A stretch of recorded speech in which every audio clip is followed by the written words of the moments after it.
Happy Wednesday. Today's Wednesday, August 19th, 2020, and our daily Bible readings for today come to us from Psalm 130, Genesis 45, 16 through 28, Matthew 8, 1 through 13, or you could have read Psalm 87 and Isaiah 66, 18 through 23, and then again finish up with Matthew. And today I'm going to take a look at, just a brief look, at Genesis 45, 16 through 18.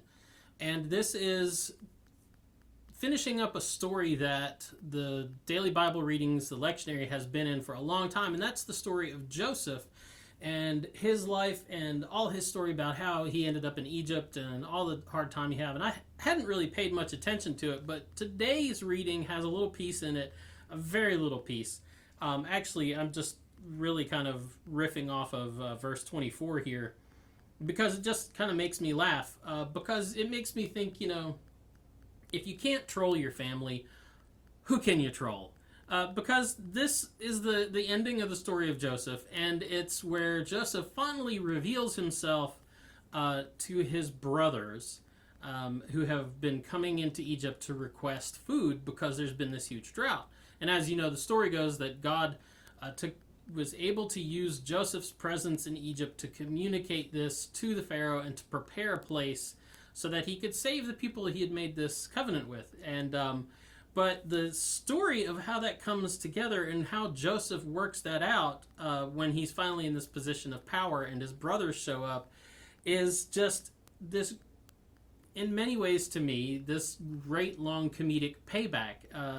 It's really kind of a funny story. It's because you have this comedic irony and dramatic irony, I guess, whichever you literature people, you can tell me which one's the correct one to use. But where you know that who Joseph is, and you know that he knows who his brothers is, but they have no idea. So the whole thing's really kind of funny when you read it. And for Joseph, it's really a dream come true, so to speak, because they end up bowing before him, just like the dream that he had that really started this whole problem going, showed. That's what happened. They threw him in a pit, and he ends up throwing them into confusion and turn around as fair play. Because the story is, the long story is that Joseph was this young man who God had gifted with the ability to not only dream, but to interpret dreams.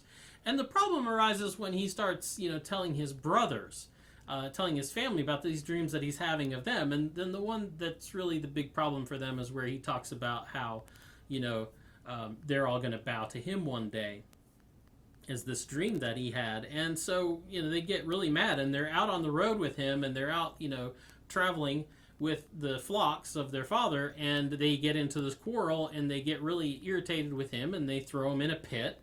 And then they end up selling him to these merchants that are traveling to Egypt, and he gets sold into slavery. And then it just gets worse and worse after that. And they convince their dad, rather than saying, "Yeah, we sold your son into slavery," they decide it's a better idea to say to kill an animal, make it look like Judah's son had just been destroyed by this wild animal. That part's not funny. That's horrific. But it's funny in the end that Joseph really gets to see all this work out. And like I said, he knows who they are, but they don't know who he is. And he just, through the story, he just makes things worse and worse and worse for them.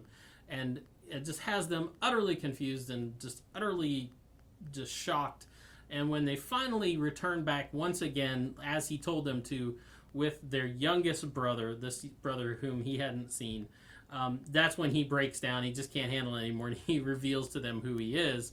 But it ends up working out well. Pharaoh finds out who they are, and he's so taken with Joseph and so impressed with him that he's like, "I want to be good to your family. Send back, go get your dad, bring everybody down here. I'm going to give you good land. I'm going to treat you really well," all this stuff. And so Joseph is loading them up for the return trip back up the interstate. They didn't really have interstates back then, just how I picture it. Back up the highway to their father's house.